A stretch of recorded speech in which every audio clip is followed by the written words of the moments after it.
no. So ang pag-accept no sa aton nga national ID importante gini siya because amo ni siya ang form sang foundation sa aton nga shift into a modern and digital economy, no. So according sa aton RA 11055 or ang Philippine Identification System Act, ang aton national ID may duwa ni siya ka primary purpose. So number one gid ni nga purpose is to provide a valid proof of identity, no. So para sa tanan nga resident aliens kag sa Filipino citizens of course, no.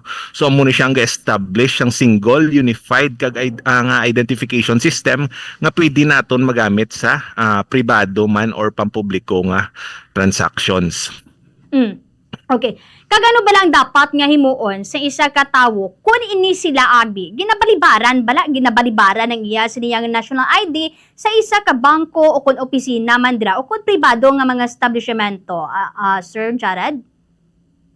Yes, no. Para sa mga kaupod naton mga listeners no nga base na ka-encounter kamo sang cases of non-acceptance ang national ID or wala gin baton inyo national ID, no, pwede actually gina-encourage gid kamo namon no nga i-report ini sa amon nga official nga channels, no. Pwede niyo ni ma-report sa Facebook page namon sa PSA PhilSys Official, sa amon nga email info@philsys.gov.ph or sa hotline 1388, no. So ang upod sa inyo nga report i-include ninyo no kung ang date sang transaction, no, kung when wala gin baton ninyo national ID, kung ano ngalan sang establishmento, no, bangko or government agency man or LGU, no, ano ngalan sang institution nga to nga wala nagbaton sa inyo national ID, kag kung ano nga klase nga transaction, no. So bank opening bala or government service, ano klase nga transaction or anong reason nga wala gin baton ang inyo national ID, no. So base bala ginambalaan ka wala signature or base faded ang inyo card, no. So include nyo na tanan sa report nyo nga i-send sa amon digto sa mga ginpang mention ko nga official channels. Okay. Before kita magpadulong sa pila naton ka mga palamungkutanon, as request anay, Sir Jared, pwede kita maka-atras lang gamay, chest level siguro, Sir Jared. Okay, sige. Gamay-gamay lang nga atras siguro para klaro kita. Sige, matamugin ka salamat no, Sir Jared. Dahil lang, idugang naton yo nga pamangkot kay daw na curious kita kay bago lang naton ni na encounter man. Di ba la, Sir Jared, ang national ID do madasig sa ma-fade madasig sa ma-fade. So pwede na abi Yes. bato nun. Ara man niya kompletong mga personal nga detalye, pangalan, pero ang madasig abi di nga ma-fade ang imo sini nga picture. So pwede na sige pon mabaton abi. Bambusani, no, ang gina-encourage namon sa mga listeners, no, or sa mga gusto magamit sa national ID nila pero faded na or peeled off, pwede na actually nila pa-replace sa amon nga opisina, no. So kadto lang sila sa mga any PSA based registration centers or maskin mobile registration centers, no, and i-surrender lang nila ang ilang faded nga national ID card, no. So subong on hold pa amon printing sang polycarbonate card pero gina-issuehan namon sila sang e-fill ID or ang national ID in paper format nga ginatawag or ginatudloan sila namon, gina-assist sila namon nga i-access nila ilang digital copy sang ila national ID via the eGov app, no. So tatlo ang duwa ni sila ka format sa nga gin-mention ko, ang e-fill ID kag ang digital national ID sa eGov app, same validity kag same functionality man ni sila sa polycarbonate or plastic nga national ID card, no. So i-surrender lang anay nilang national ID card, no, and once mag-resume mga aton nga printing sang polycarbonate card, no, so pwede na sila ma-issuean sang replacement. Pero for now, no, once i-surrender nila, issuance lang sila anay namon sang e-fill ID ang sa papel or i-assist namon mag-download sang digital national ID via the eGov PH app. Pero kung papel gali, pwede man siya gyapon nga ti mahatag naton, valid ID man siya sa gyapon. Abi, sir, basi balag kung hindi nila pagbatunon kung papel lang siya. Yes, Bombosani, no, amo ginagusto namon ipabalo, no, sa public, no. Ang tatlo to ka formats, no, may tatlo ka formats sa ato national ID. First is ang plastic card, no, sa polycarbonate, no, sa plastic. Second is ang e-fill ID or ang national ID in paper format. And ang last, no, ang third is ang digital national ID, no. So ini ma-access niya sa eGov.ph app. So ang ini tatlo ni sila ka formats parehas ni sila tanan functionality kag validity, no. So kung kisa may mabatian kami nga ang papel temporaryo lang na ako, no. So hindi na siya actually temporaryo, no, kay tanan ni sila same validity kag same functionality, no. Maskin nag-abot na imo, maskin ang ginauyatan mo subong ang papel lang, pero sa ulihin nag-abot imo plastic card, no, hindi na siya maging invalid ang imo nga papel, no. So valid man na siya gyapon ang inyong e-fill ID paper format, na hindi na siya temporary, no. Same gina siya sang validity kag functionality sa sa duwa pagid ka format sa atong national ID. Ano ang posible nga aksyon nga atubangon abi sa mga establishmento nga wala pala nagabaton sa national ID abi, Sir Jared? Yes, Bombosani, no. So under sa aton nga RA 11055, may ara na siya nga mga penalties ang non-acceptance sang national ID card, national ID, no. So mas any format lang na siya, maskin plastic card, ang papel or ang digital national ID nga ginapresentar sa cellphone, kung wala na ginbaton sang istaka establishmento, no, may ara na siya sang penalty, no. So for specific individuals or private entities or sa mga bangko o private institutions, may ang non-acceptance ng national ID card without sufficient without just and sufficient cause, ang refusal sang pagbaton sang national ID, may ara na siya nga penalty of 500,000 pesos, no. So para ni sa mga private kag mga private individuals or private entities, no, banks, mga remittance centers, no, may ara sila sang penalty nga 500,000.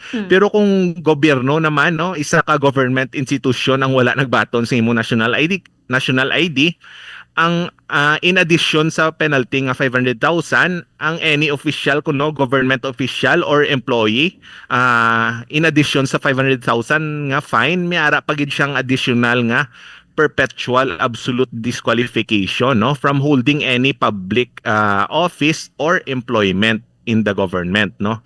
So amo ni siya ang mga penalties, no, para sa mga institutions nga wala nagabaton sang national ID. Any format lang ni, no, hindi limited sa card, maskin pa kung papel lang gin presentar mo, gin pangitaan ka card, no, hindi na pwede, dapat maskin papel lang gin presentar mo or ang sa cellphone batuno na siya, no, kay may mga muto siya, no, may 500,000 nga penalty, no. Kung amon na gali, Sir Jared, dapat sa bahin sa ngaton sining publiko, hindi sila madlock nga mag-report in kaso nga may mga makasalamuha sila nga kaangay sining insidente, Sir Jared? Yes, Bombosani, no. Mo gina siya amon gin gusto man, no. Gina-encourage namon nga ang public, no, nga kung may kung may mga cases nga wala gin baton inyo national ID card, national ID, no, any format, i-report nyo gid sa amon dito sa info@philsys.gov.ph nga email or sa 1388 namon nga hotline, no. Include nyo to ang ginamba ko kagina nga date of transaction, name of establishment, no, nga wala nagbaton sang national ID card mo, ano klase nga transaction, kag kung ano nga rason ang nga wala ginbaton inyo national ID, no. Kay ginanamon, gina-check na namon, ga-conduct na ginabisitahan man namon una-una ang before kami mag last resort nga penalty gid of 500,000. So ga-coordinate man kami sa amuna nga specific nga branch, no. And actually, Bombosani, no, gusto ko man pabalo nga may ongoing kami nga dissemination activity, no. May mga personnel kami sa mga field offices namon nga gapanagtag sa mga national ID accepted here nga mga stickers kag mga acrylic nga signage sa mga institutions, no, ginapalibot namon, no, para at least ang mga transactions, mga kliyente nila aware nga dapat batunon gid ang national ID. Kag digto sa mga ginapang post namon nga materials, miyara man to sang QR code, no, kung diin mo pwede ma-report ang estaka establishmento kung nga wala nagbaton sang national ID. Kaga agali, Sir Jared, wala sang perma ang ining national ID. Kag paano naton ginapasiguro abi sa bahin sa ngaton sining nga PSA ang seguridad man sini, sir? no ang aton nga national ID ang pag-omit sang perma no deliberate gid ni siya nga design choice sang pag-ubra sang national ID. So ini ang purpose ini is to modernize ang aton identity verification process kag para ma-address man ang mga long-standing issues nga dala sang traditional ID cards, no. So number one, ano gid ang reason is to prevent forgery and fraud, no. So balaan man naton ang una isa sa mga gina-target gid sa mga scammers, no, ang perma, no. Kaya ang perma hapos pikion, no, hapos pikion, hapos kopyahon, pero budlay siya verify, no, kung handwritten signature lang gid ang aton basis sa pag-verify sang identity sang tao. And number two, ang isa ang nga rason, no, nga wala perma it's because ang national ID amo ni siya ang shift na ang catalyst naton, no, towards the shift to stronger biometric authentication, no. So ang national ID gagamit sang biometric authentication to verify nga ikaw gid man si Juan de la Cruz, no. So wala ta sa national ID wala ga rely sang perma, no. Kung instead ang ginagamit naton to authenticate nga ikaw gid man si Juan de la Cruz ang imo mismo nga biometrics, no. So ano na siya, no, ang imo nga tsura, no. Miara kita sang liveness check, facial scanning, miara man ta sang fingerprint scanning, no, and miara man kita sang iris check. So ang ini mas makusog ni siya, no, mas secured yung verification process, no, kay wala taga-rely sa perma nga hapos mapiki kundi gastik gid taya sa biometrics ang isa ka tawo para mapamatuod nga siya gid na si Juan de la Cruz. And number three nga rason is inclusivity kag accessibility, no. So ang signature requirement nga handwritten, no, so budlay na siya para sa iban nga mga kaupod naton nga mga, for example, hindi ka balo magsulat or hindi ka mga seniors, no, mga seniors hindi na akong kisa ka makasulat, no, or galain ang ilang perma, or may mga kupod man ta nga may mga mental disabilities or physical nga disabilities, no, nga hindi ka sulat sang ila perma, no, which is why ginomit ang aton nga signature kay ang authentication process sang national ID nagarely sa biometrics sang isa ka tawo, no.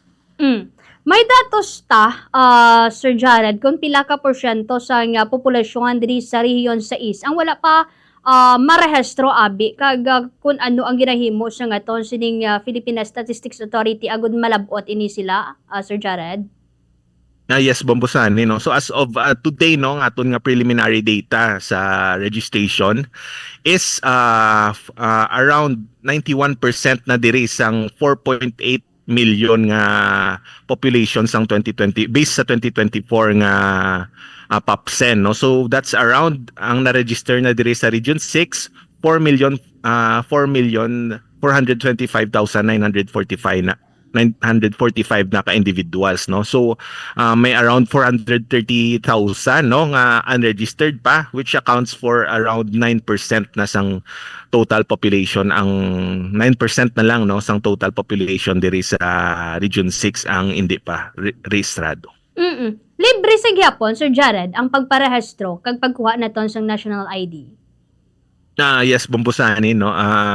Libre gid, no, libre gid gihapon, and libre gid na ang aton nga registration, no, and open pa siya for walk-in, no. Wala na siya sang no need na kumbaga mag-appointment pa sa PSA, no.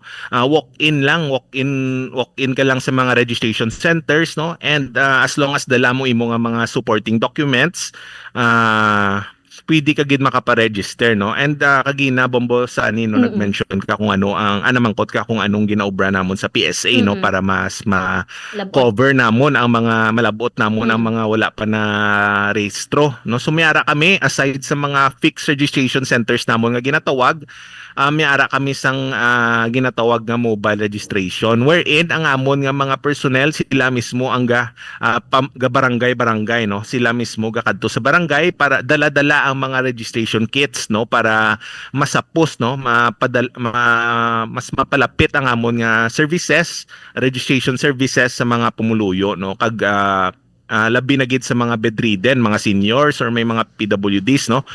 So even may mga house to house pakita nga mga registration nga ginaubran, no. So every day gid na iya tanan nga mga tanan nga mga field offices diri sa Region 6, miyara gid na siya sang schedule every day, no, Mondays to Saturdays, nga wherein ga mobile ang aton registration teams, no. And ara lang gid sa mga Facebook pages sa mga provincial offices ang mga schedules nila for the week.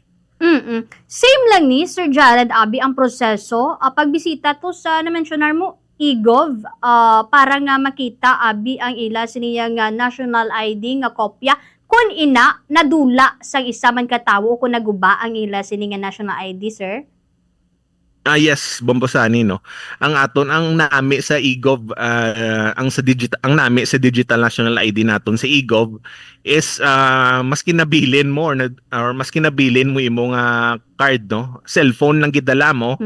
Miyara ka na sang ginauyatan nga valid proof of identity, no. So ang sa eGov PH app same gid ni, no. Same ni siya sa aton nga isa ni siya ka format sa aton national ID wherein digital na siya nga version, no. So all you need to do kung mag-transact ka is to present your cellphone da, no. Kaya ara man da ma-access inyo nga digital national ID. And same details man, no. Same functionality man and validity man na siya sa physical gid nga ginauyatan nga mga plastic card or ang papel nga version, no. And by the way, no, gusto man namon i-announce nga bawal ni siya i-print, no. Ang i-print ang digital national ID sa eGov, no. So from the name itself, digital, no. So gusto namon nga during your transactions, no, i-present mo yung imo nga cellphone, no, para magamit mo. Hindi na siya bawal ni siya i-print sa may mga reports nung iban gina-print nila kay wala pa nagabot ila plastic card ginaubra nila kay ara na sa digital ara na ang ila ID sa digital sa eGov PH app gina screenshot nila kag gina-print, no, sa PVC, no. So bawal na siya actually kay ang kami lang gid sa PSA, no, authorized mag-print sang national ID. Okay. So, dapat gali, ang kopya mo na lang sa cellphone, amo na lang nang pagkita nimo. Iangot ko Sir Jared, ini kay daw, need ko ni siguro nga masabat man. For example, nadula kon sini nga national ID. Ang ining national ID na kon, tinadula, then may kopya ko yang photocopy, pwede ni amo ning imo i-present, Abi, if ever mayara ikaw sa pila ka mga transaction? I-clarify ko lang Babosani, no, photocopy sang Yes, plastic card mo na nga photocopy nadula. lang Abi. Photocopy lang Abi. Kay total naunahan ko na to ang ma-photocopy. So pero ang original ko, amo tong nadula, Sir Jared. Susubong, no, kung once nadula ang imong original, no, much better gid nga ubrahon mo is makadto ka gid sa amon nga office, no. And pwede ka man aya ka pa-issue sang national ID in paper format, no. So amo na siya ang official nga version sang ato national ID card, sang national ID, no. So once nadula, much better, no, kay nga may ara ka man gyapon ginauyatan nga original gid ya nga version which is ang national ID in paper format, no. So ang reproduction sa mga national ID, no, gina-avoid na to, no, kay sa amon. And masigurado mo nga official na siya ang halin sa amon, no. Kay paper format man na siya pero same validity and same functionality. And same with the digital national ID, no. So either present na lang kung nadula, no. So hindi mo lang pag i-reproduce on your own, but rather kadto ka lang sa opisina namon kay pwede makamuna namon ma-issuehan sang paper format, no. So bali e-fill ID siya and halin gid siya sa amon sa PSA. Okay. Diri kita sa na-mentionar mo, Sir Jared, nga opisina. Diin ang opisina nga pwede makapadulong nga ton sini nga publiko, sir? Yes, Bomosani, no. So lawagon ko subong, no, ang mga locations ang aton nga fixed registration centers nga ginatawag, no. Para sa Capiz, ra kita dira sa second floor sang Catalan Building sa Magallanes Street, Rojas City, no. So pwede ka mo da kakadto Mondays to Saturdays na. So by the way, tanan nga i-mention ko nga mga registration centers, open is sila Mondays to Saturdays, no, 8 to 5 except for the Iloilo City nga sa SM, which is mall hours, no, 10 a.m. to 7 p.m. Pero tanan is sila open Mondays to Saturdays, no. So kung busy ka, may work ka weekdays, no, pwede gid kamo ka pa-register, no, or pa-update sa inyo information maskin Sabado. So for copies, no, mo to siya sa second floor sang Catalan Building, Magallanes Street, Rojas. Sa mga listeners naton nga sa Aklan naman niya, pwede sila kakadto sa Refindor Building, Osmeña Avenue, Barangay Estancia, Aklan. For Antique, mayara man kami sa first floor, no, sang Building 2 sa Eagles Place Building 2 sa Bantayan Street, Barangay 2, San Jose, Antique. Sa Guimaras, mayara kita sa ground floor sang Galanto Building, Isnarts, Mosqueda Village, San Miguel, Jordan, Guimaras. Sa Iloilo, mayara kita duwa ka fixed registration centers. Ang isa sa PSA, dire sa J. Villanueva Building, Isnart Street, Iloilo City. Kagang ikaduwa sa SM City, Iloilo, no, sa may Government Service Express Center, sa may lower ground floor sang lapit sa main mall entrance 3. Okay.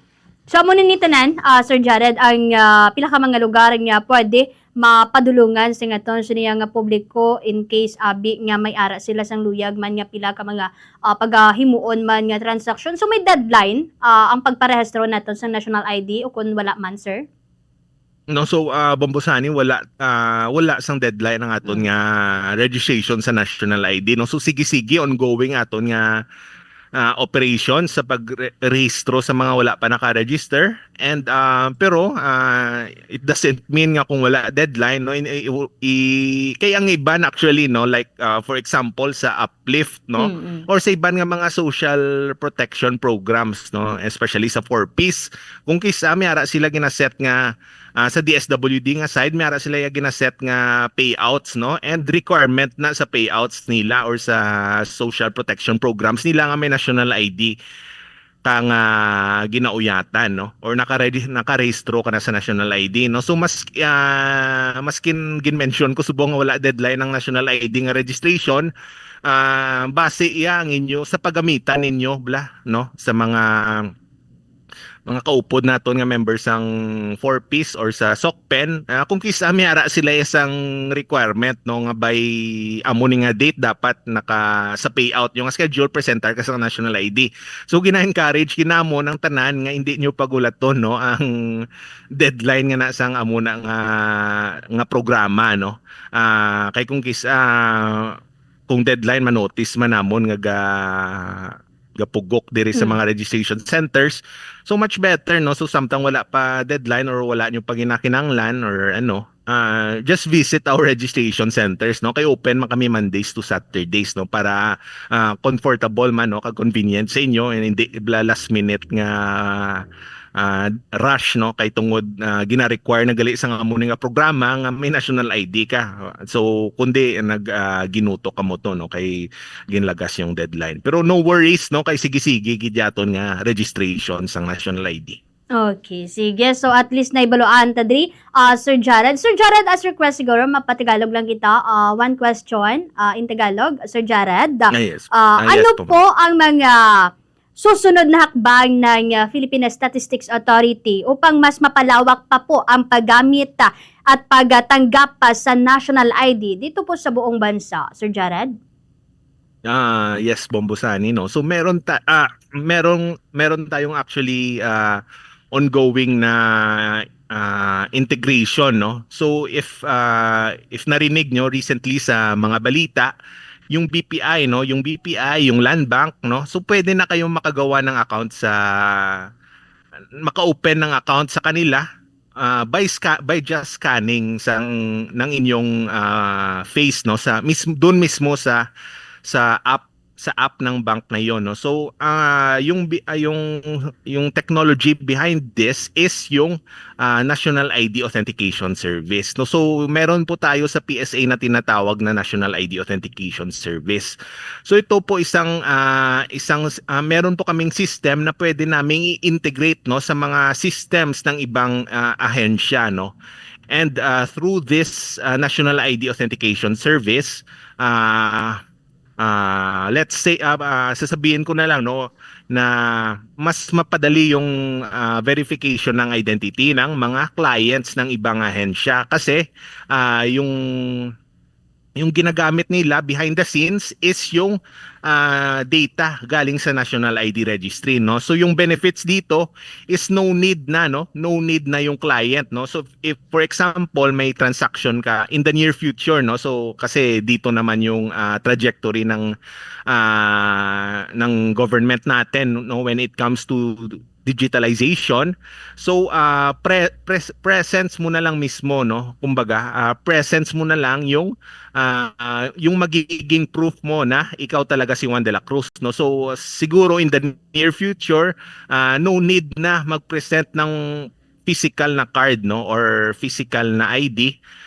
Kumbaga mag-scan ka lang ng fingerprint mo, scan ka na lang ng itsura mo, and automatically lalabas na sa system ng LGU or bank man na yan yung data nyo galing sa National ID Registry, no. So ito yung na ongoing ngayon sa National ID, no. So ini-integrate namin yung National ID Registry mismo sa sistema ng ibang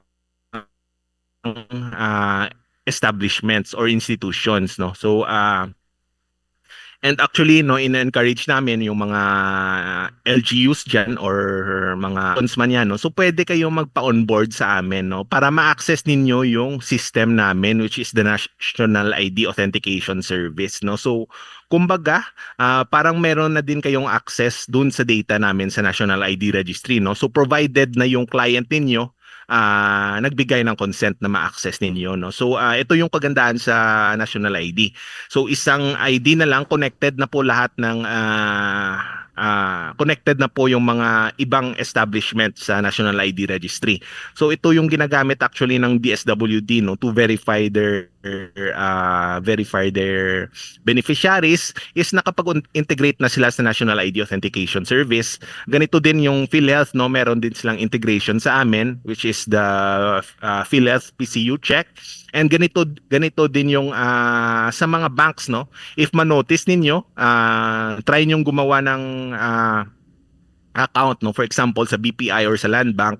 So may option kayo na i-scan na lang yung itsura ninyo, no. So ganon kaganda yung National ID, no. So connected na sa systems ng ibang institutions, no. So once you scan your face, no, automatically lalabas na yung information ninyo, which is actually galing sa National ID Registry, no. So yung kagandahan dito, no need ka na mag-fill out ng mga pangalan mo, date of birth mo, or yung iba pang detalye, no. So automatically galing sa National ID Registry yung data na pinapasa sa bangko, for example, or kung anumang establishment na yan na nakapag-integrate na sa National ID Authentication Service. Okay. Sige. Sa siniman no nga mga impormasyon nga ginatag mo diri sa aton sini nga pagpangalagad, madamo kita sang pilawan ka mga nakuha nga mga importante nga impormasyon nga makahibalo na sa kung anong dapat nga obrahon sa aton siniya nga publiko. With this time and information nga ginhatag mo sa karon diri sa aton sini nga programa sa subong nga aga, Sir Jared Surses Bariles, sir, madamo gid nga salamat sa imo. So thank you gid Bombo Sani, no, and thank you gid sa mga listeners ng Bombo Radio Rojas, no. So in behalf of our regional director Nelida si Amolar, no, we would like to encourage gid, no, everyone, no, the listeners, no, nga to register no, kung wala pa kamo ka register sa National ID, no, so just visit our registration centers, no. And also, no, more than registration lang, gusto man namon nga gamiton ninyong inyong National ID, no. So gamiton ninyo sa transactions, no. Base na ano kamo kay wala perma, but we encourage nyo, try nyo bala gamita sa mga transactions ninyo kay widely accepted na ng national ID card. Maskin papel lang ginauyatan nyo or cellphone lang, no? So i-try nyo bala igamit sa transactions ninyo, no? Kay ginabato na, no? Kag kung hindi pagbato no, so i-report nyo gid sa amon, no? Kay ginamon ang widespread use sang national ID sa mga transactions, no? So thank you gid sa liwat Bombosani, no?